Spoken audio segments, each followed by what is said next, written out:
안녕하세요. 서정적인 책방의 강서정입니다. 오늘은 분량이 굉장히 짧아서 여름에 읽기 좋은 소설책 3권을 이달의 책으로 좀 소개를 해드리고자 하는데요. 여름에는 지나치게 긴 호흡의 책이거나 너무 심오하고 묵직한 책을 읽기는 좀 버거우시잖아요. 그래서 짧고 가벼운 책들로 많이 선택을 하실 텐데요. 굉장히 짧아서 여름하고도 잘 어울릴 것 같은, 그렇지만 굉장히 묵직한 이야기를 다루어내고 있는 소설책 3권을 소개해 드리겠습니다. 네, 첫 번째로 소개해 드릴 책은 제가 얼마 전에 소개를 해드렸던 책이죠. 언박싱 영상으로 소개를 해드렸던 과거의 경력을 가지고 있는 홀로코스트를 주제로 한 프레드 울만의 동급생이라고 하는 소설책입니다.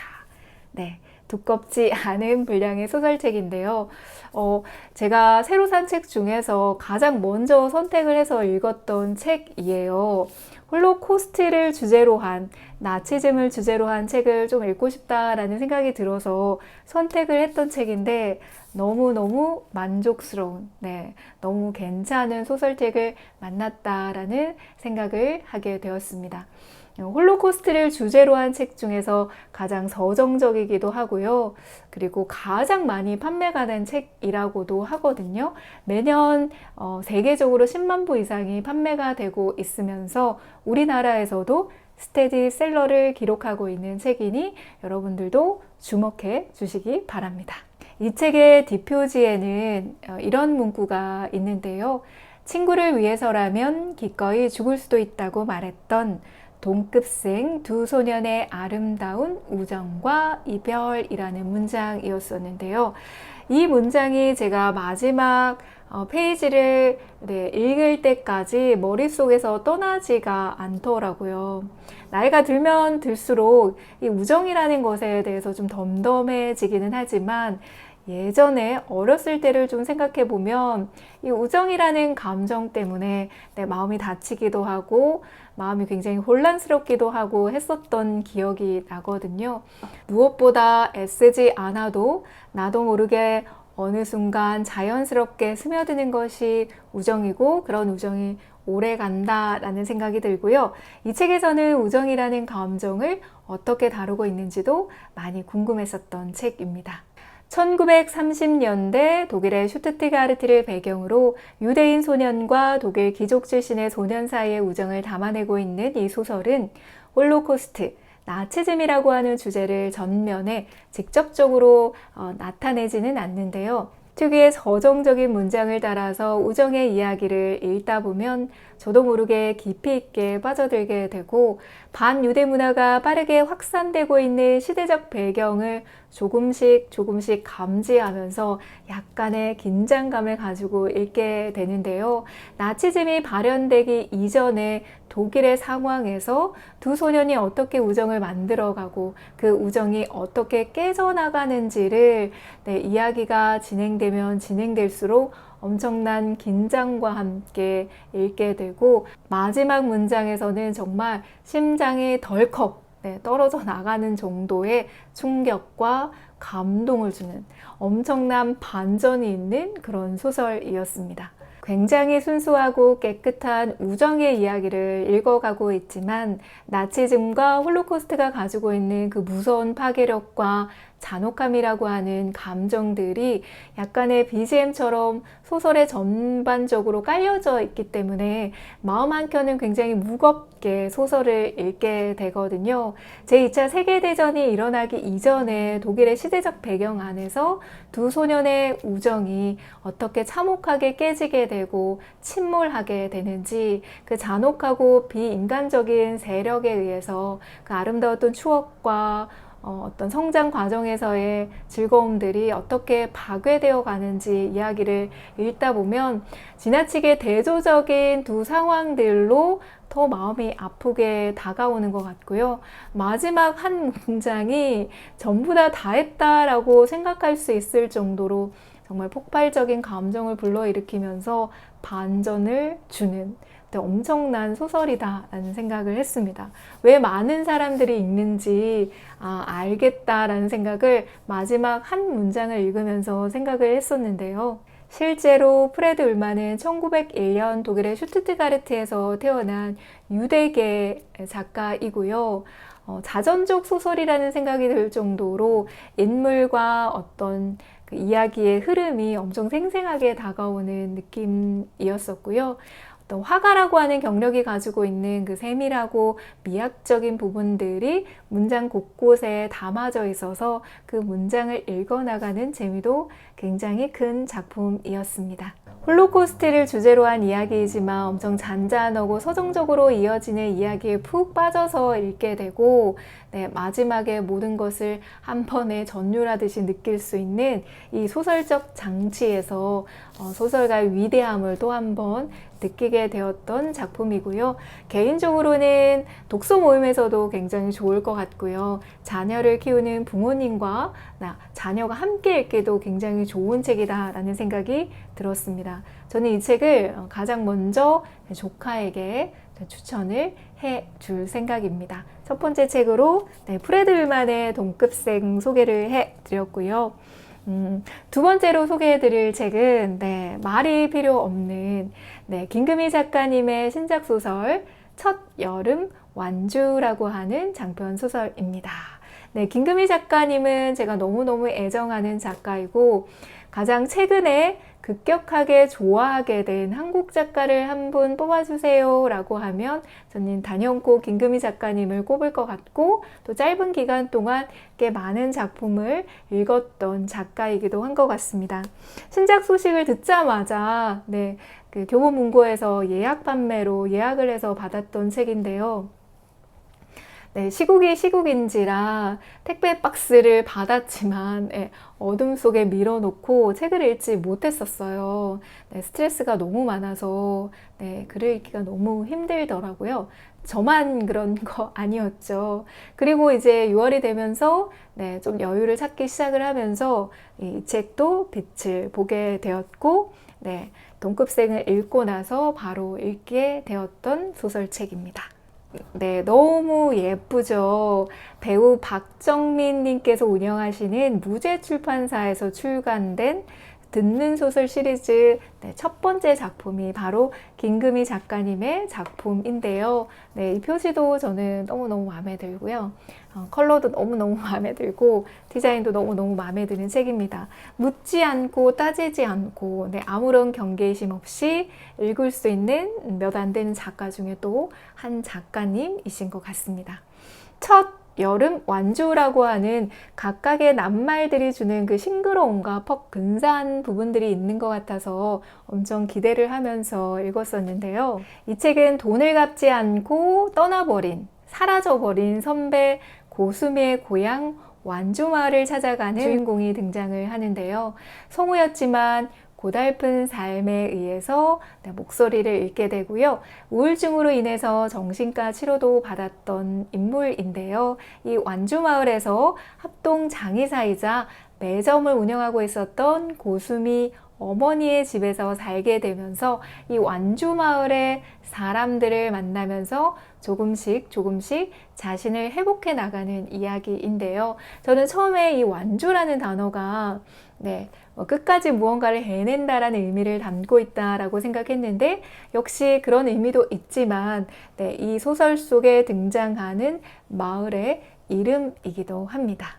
책을 펼쳐들자마자 주인공 굉장히 긴밀하게 관계를 맺는 강동경, 그리고 마을 주변의 사람들의 이야기, 장의사 간판을 내건 매점, 그리고 숲과 여러 가지 사건들의 이야기를 만나면서 피식피식 웃음이 나기도 하고 굉장히 유쾌하게 글을 따라 읽어가다 보면 또 한편으로는 서글프기도 하고 또 한편으로는 나를 위로해주기도 하는 굉장히 다양한 감정을 느끼게 되는 그런 소설이었는데요.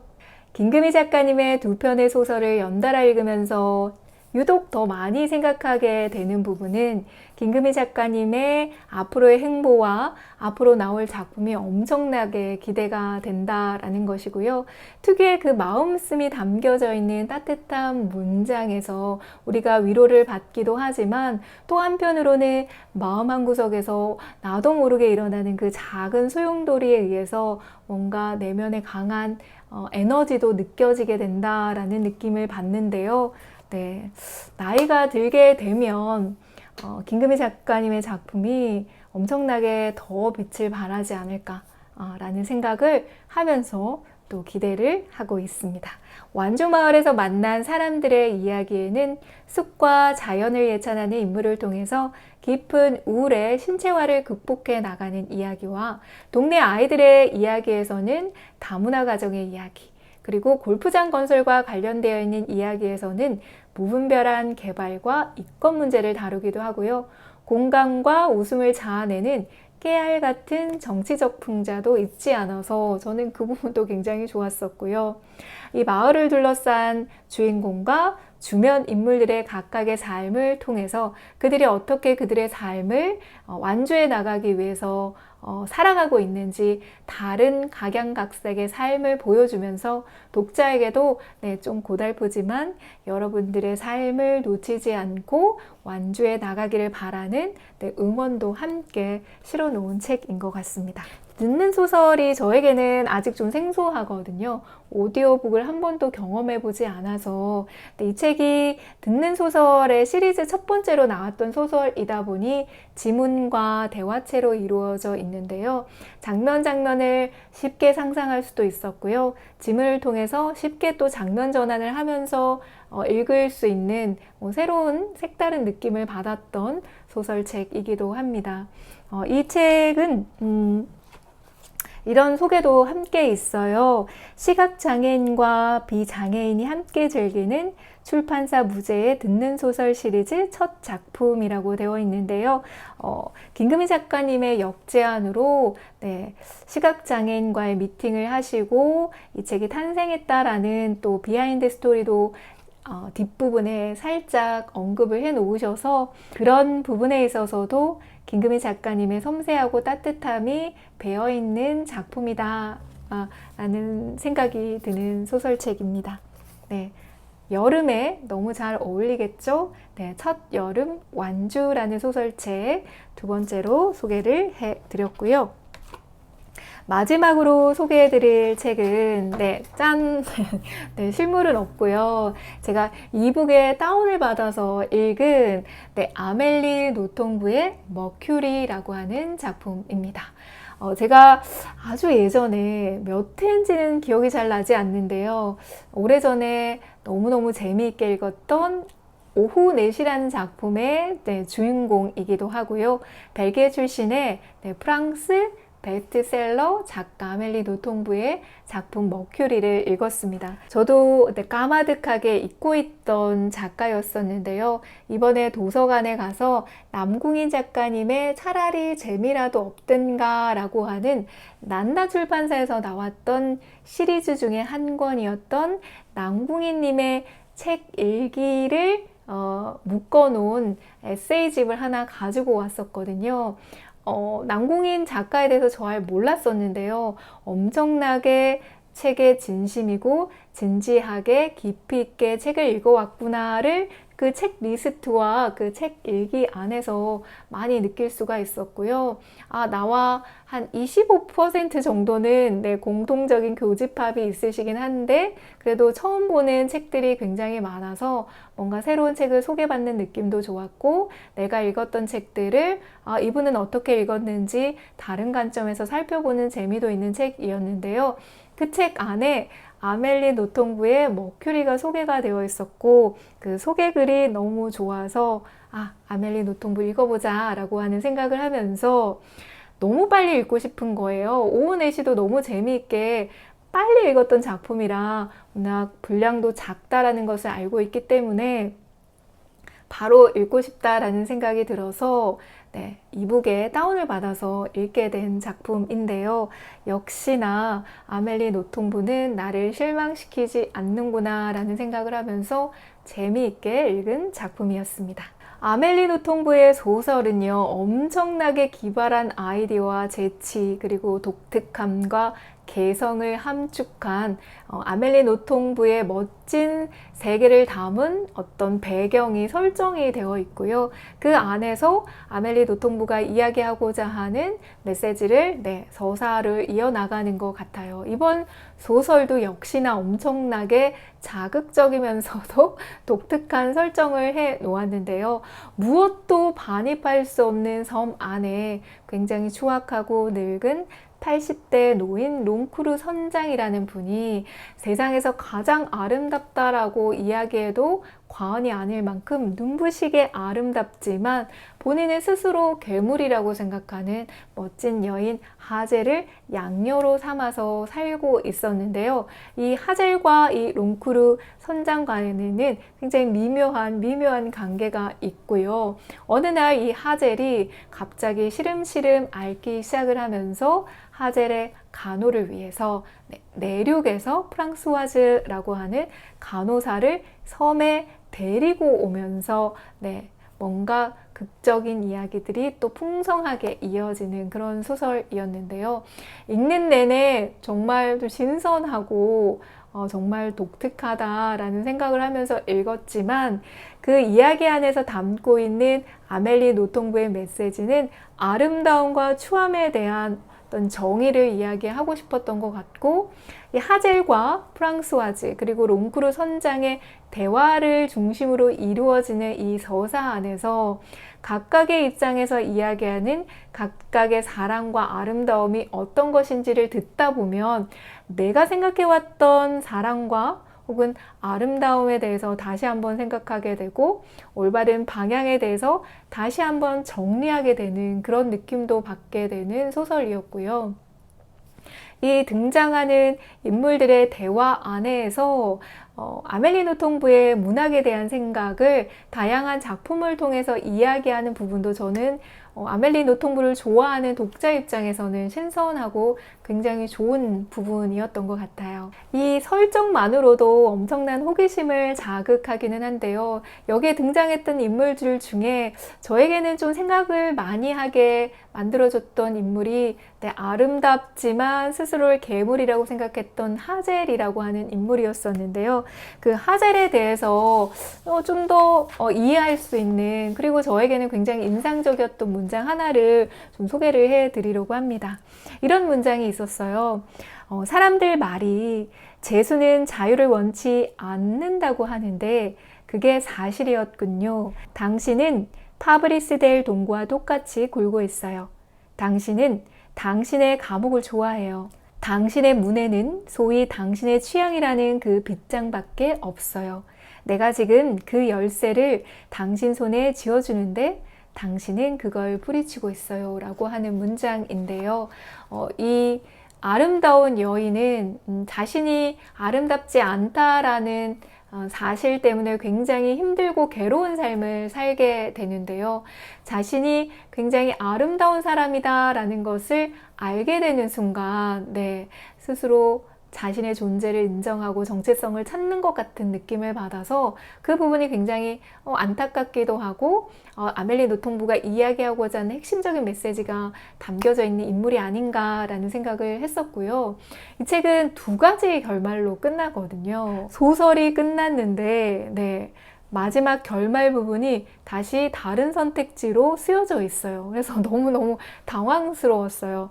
이 책에 좀 몰입해서 빠져 있다 보니 이미 끝난 결말에 대해서 혼자서 곱씹어 보기도 하고 생각도 많이 했던지라 다시 시작되는 다른 선택지의 이야기에 좀 몰입하기도 좀 어려웠고요. 집중하기가 조금 힘들기는 하더라고요. 그렇지만 또 새로운 선택에서의 전개에서 또 신선함이 있었고 이런 구성도 참신하구나 라는 생각도 하게 되었고요. 또 두 가지 결말이 있었기 때문에 아멜리 노통부는 이 책을 통해서 아름다움과 추함에 대한 이야기를 하고자 했던 것과 동시에 그 아름다움이라는 것을 혼자만 독차지하고자 하는 인간의 욕망에 대해서도 다루고 싶었구나를 너무너무 명확하게 알 수 있어서도 저는 굉장히 좋았던 대목이었습니다. 엄청나게 기발한 상상력을 바탕으로 유쾌하면서도 섬뜩한, 편안하면서도 스릴 있는 네, 뭔가 본질적인 이야기를 하지만 엄청나게 신랄하고 또 어떤 날카롭게 이야기하는 아멜리 노통부만의 멋진 글을 만나고자 하시는 분, 네, 아멜리 노통부의 머큐리라고 하는 작품으로 시작하시는 것도 굉장히 좋을 것 같습니다. 네, 너무너무 짧아서 여름에 읽으면 좋을 것 같은 소설책 3권을 이달의 책으로 소개해 드렸습니다. 또 멋진 책과 함께 인사드리겠습니다. 서정적인 책방의 강서정이었습니다. 감사합니다.